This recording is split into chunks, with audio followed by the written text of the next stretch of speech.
Telecom కంపెనీలు మనల్ని మోసం చేస్తున్నాయి. అవునా? నిజమా? ఎస్. మామూలుగా మనం చిన్నప్పుడు ఏం చదువుకున్నాం? సంవత్సరానికి 12 నెలలను చదువుకున్నాం. కాదంట, 13 నెలలంట. మనకి మామూలుగా అయితే మంత్లీ 30 డేస్ ఆర్ 31 డేస్ ఉంటాయి. కానీ వీళ్ళ ఒపీనియన్ ప్రకారం 28 డేసే అంట. 1 మంత్ రీఛార్జ్ పేరుతో మనకి ఎంత దోపిడీ జరుగుతుందని చెప్పి ఆప్ ఎంపీ రాఘవ్ చెడ్డా పార్లమెంట్లో డిస్కషన్ చేశారు. ఆ 13 నెలల అంశమే కాదు, లోక్సభలో ఆయన చర్చించిన ప్రతి విషయం కూడా ఇప్పుడు చర్చనీయాంశంగా మారాయి.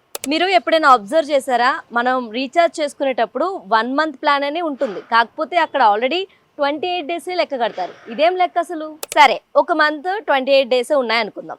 బట్ మళ్ళీ రీఛార్జ్ చేయడానికి మనం ట్రై చేసినప్పుడు మళ్ళీ అవే 28 డేస్ చూపిస్తాయి. అసలు మిగతా 30 డేస్ 31 డేస్ ఏమైపోయినాయి? టెలికాం కంపెనీలు చేస్తున్న ఈ పక్కా స్కామ్ మీద రాఘవ్ చెడ్డా ఇచ్చి పడేశాడు. అంటే వీళ్ళకి ప్రతి నెల ఫిబ్రవరేనా? సంవత్సరంలో మిగతా 7 నెలలు 31 రోజులుంటాయి అండ్ 4 నెలలు 30 రోజులుంటాయి. మరి వీటి సంగతి ఏంటి? సో ఇలా నెలలో 2-3 రోజులు మిగిల్చి ఇయర్ ఎండింగ్లో మనకి తెలియకుండానే ఇంకొక నెల ఎక్స్ట్రా పే చేసేలా చేస్తున్నారు ఈ టెలికాం వాళ్ళు. మొబైల్ అనేది ఒకప్పుడు లగ్జరీ కావచ్చు, ఇప్పుడు అది బేసిక్ నీడ్.